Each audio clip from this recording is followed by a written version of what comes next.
What in the world did I just watch? That better not be how Michael exits the show. Seriously, what is wrong with these writers? They've clearly gone off the rails, and this episode proves it. So this is the great send-off Frank teased when Chad announced his departure. There's nothing remotely great about this mess. But sure, let's keep force-feeding us Drew and Willow like we asked for that. Because nothing says riveting TV like a couple no one cares about. And why the constant need to butcher beloved characters? Dex didn't deserve to be killed off, and don't even get me started on Sam's death. They've utterly wrecked Drew's character at this point. Seriously, Cameron, save yourself and go back to Hallmark or jump to Y and R. Creepy Drew is not the vibe. As for Carly, she's going to crumble, obviously. Her first instinct will be to blame Sunny, because why not? And given Sunny's recent health scare, this might take him out too. First Morgan, now Michael. Can we at least bring Morgan back while we're torching the rest of the canvas? What are they thinking? And, of course, Willow is going to be devastated, and slimy Drew will swoop in to comfort her. Yawn. Another round of this painful pairing that's impossible to watch without hitting fast forward. I can't with these two anymore. Are the writers high? Seriously, this is some next-level bad storytelling. All the good characters are being killed off, and Sasha, poor Sasha, is going to be traumatized all over again because no one will know her baby is Michael's. Great job, folks. Just keep piling on the misery. Honestly, I thought they'd leave Michael's exit open-ended so he could return someday. This sure doesn't look like that. And wow, what an easy out for Willow, right? No loose ends there. It's so obvious these writers have no mercy for anyone leaving the show. Bring back the scab writers, please. They were killing it with fresh stories and actual direction. This current team seems to think they can do it all, but they're proving the opposite. I've watched for 30 years, and this might be the worst writing yet. And let's talk about that ridiculous scene with Jason and Sunny. Are we supposed to believe Jason would just stand there holding Sunny back instead of rushing to save Michael? Please. Jason would have been in there in a heartbeat while Sunny called for help. But no, apparently watching from the sidelines is the new norm. Relax though, Michael isn't dying.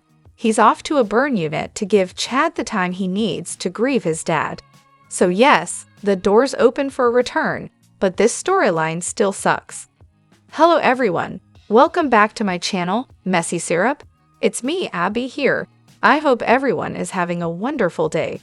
Keep watching, so let's dive into today's video. What a spectacularly horrible send-off for Michael after all this time on the show. Bravo, writers, truly an exercise in how not to handle a beloved character's departure. Watching him actually go up in flames. Classy, just what everyone wanted to see. Nothing screams thank you for your service like a gruesome, screaming exit. Would it have been too much to ask for something a little less traumatizing, like, I don't know, maybe Michael taking the kids, packing up his things, and leaving town for a while? That way, we could get a tasteful farewell while setting up Chad's, hopefully temporary, hiatus and giving Willow her long overdue reckoning. Now that would have been great writing, but no, we got this nightmare instead. And speaking of Willow and Drew, why are they still around? Their sanctimonious attitudes are exhausting, and I'm about ready to reclaim the hour I spend watching this show every day. If they're going to keep tanking beloved characters like Michael, maybe the writers should just let the whole show burn down. Fitting, wouldn't it? To say Michael deserved better is an understatement. It's stomach-turning to imagine him actually on fire, screaming for help. I couldn't even stomach the preview, let alone the full episode. How is this acceptable? I'd rather he have been written off by, oh, I don't know, moving to another city to rebuild his life, or at least not being burned alive. But no, let's traumatize everyone instead. Genius. And as if that wasn't enough, the ripple effects of this are going to devastate characters like Sunny, Carly, and Jason. So great job, writers, on ensuring misery all around. Meanwhile, Drew, Willow, and Nina somehow remain unscathed, despite being far less compelling characters. Seriously, GH, you're killing off the wrong people. If this is the direction the show is heading, it's going to lose a lot more viewers than Michael's tragic exit. Do better, GH. Do better. Yes, because when you're engulfed in flames, it's totally instinct to dramatically flail around like you're auditioning for a daytime soap awards show instead of following the universally known stop, drop, and roll rule. Genius move. I guess he'll be spending some quality time in the burn unit, rocking that mummy-wrapped look before they unveil his new face, courtesy of a recast actor, of course.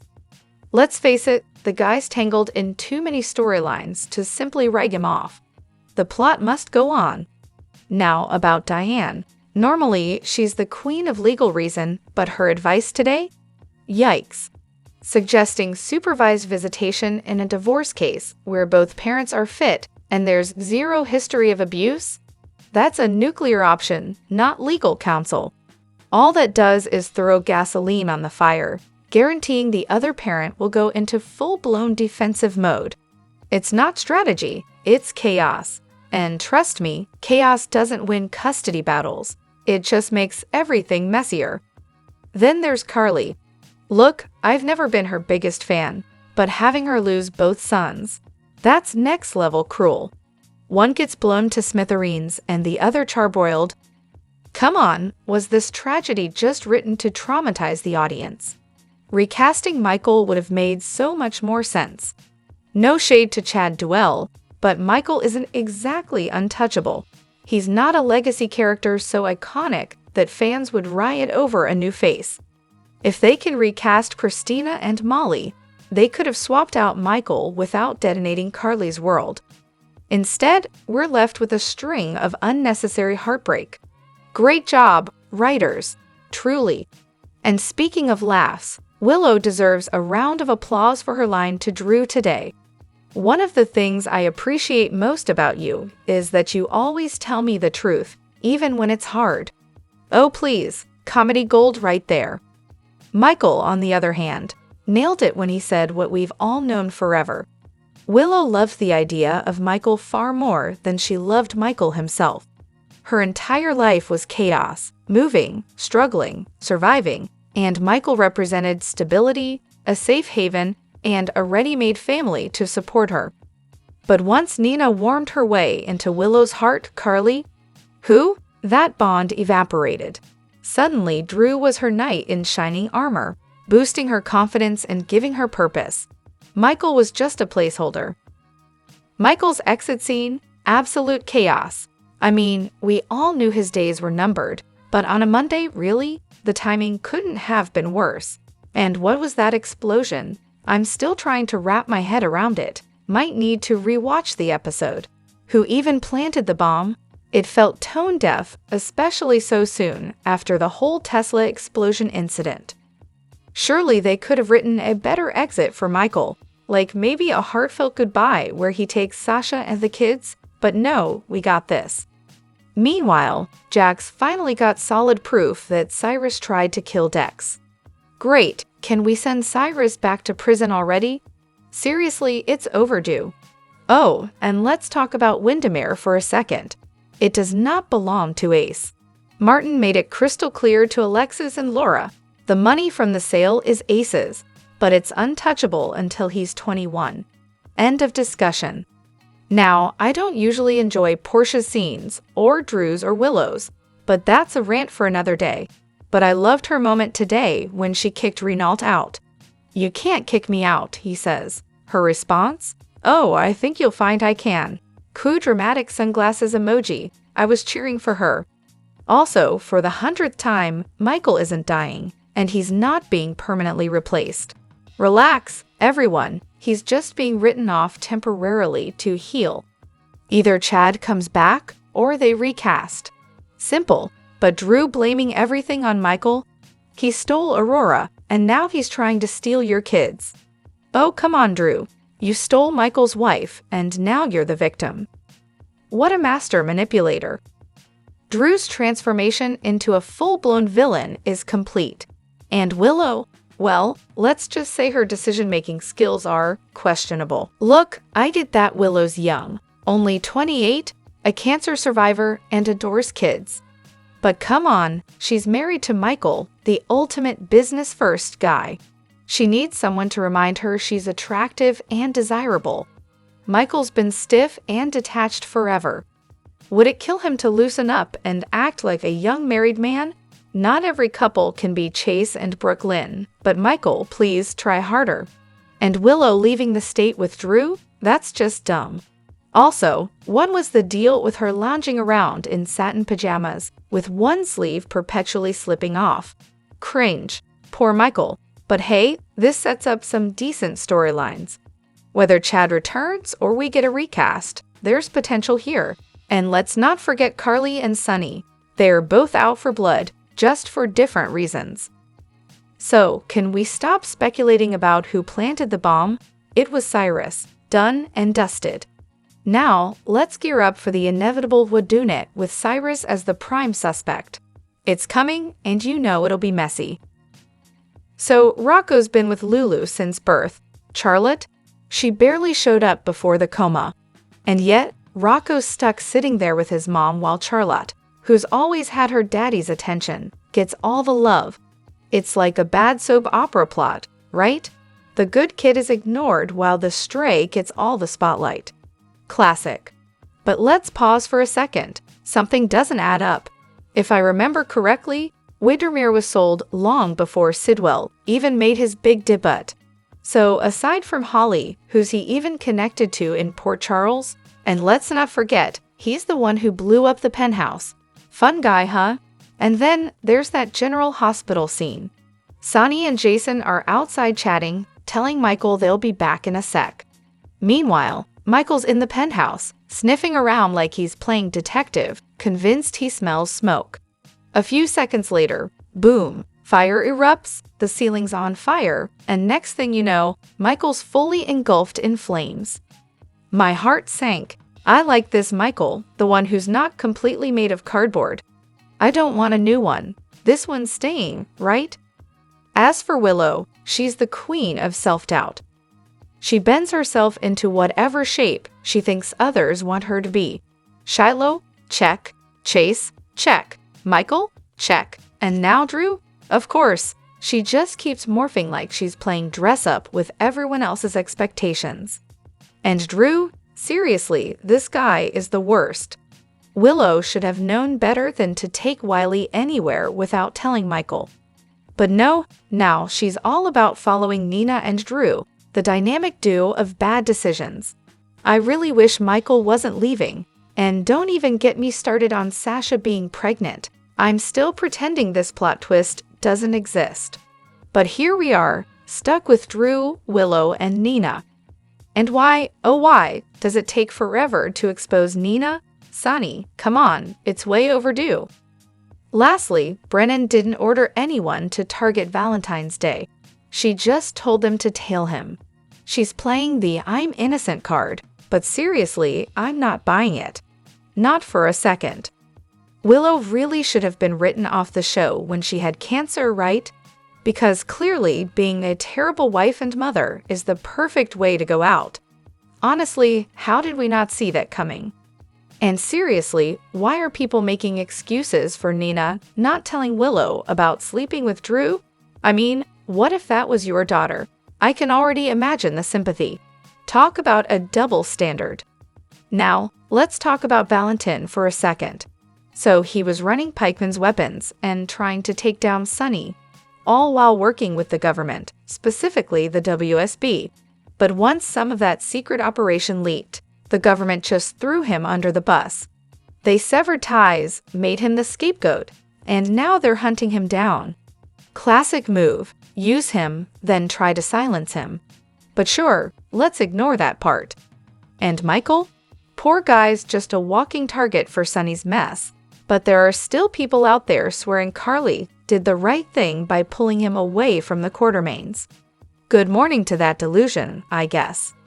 Finally, when Willow finds out about Michael being severely burned, We all know she's going to be drowning in guilt.